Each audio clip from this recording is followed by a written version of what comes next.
Salutare lume! Astăzi o să jucăm Wall of Tanks. După cum vedeți, bătălia asta este perfectă. Deci hai să jucăm.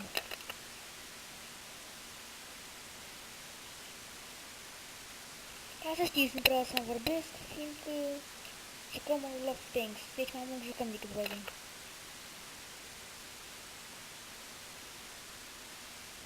M-aș cade un ex din fața mea. Îți șterg acum am hit kill de zbor de aici.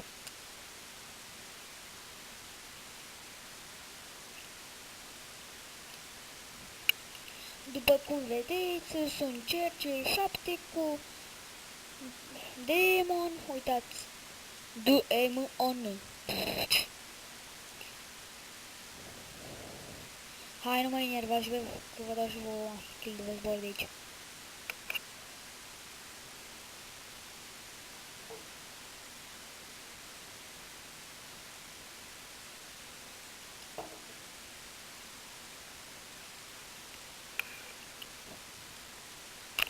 Deocamdată nu vreau să mai vorbesc, fiindcă mai mult jucăm decât vorbim.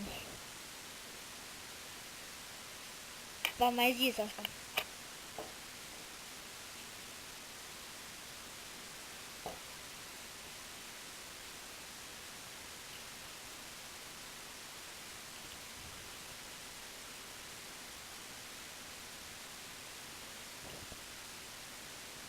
Deci hai să-i rupem.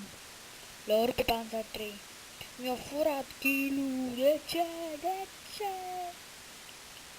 A, deci nici cuceresc baza. Dacă vin eu acum și mă cuceresc o bază, știi cum? Dacă m-aș da mare, da, sunt bun.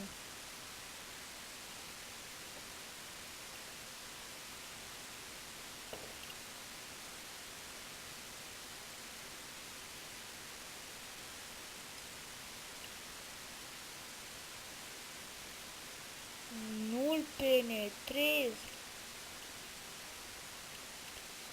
Ați văzut? 421 pe lovitură.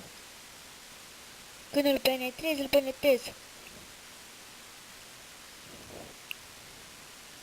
De pe deală, șmecherii.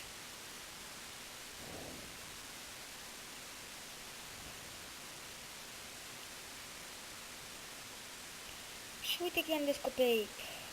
I-am descoperit. Varta, ce puțin. Hai să-i rupem. Ah, norocul lor. Nu mă penetrează, ba da. Să fug? Da, să fug. A, mă mor. Măcar sunt mândru că m-a luat un Jack Panzer 4 care este bun. Rău. Eu aproape mi-l fac, deci nu mă plâng. Și nu prea... Filmulețul știu că a fost cam scurt, dar...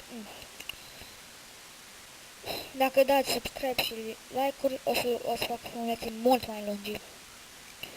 Deci, goodbye! Deci, goodbye!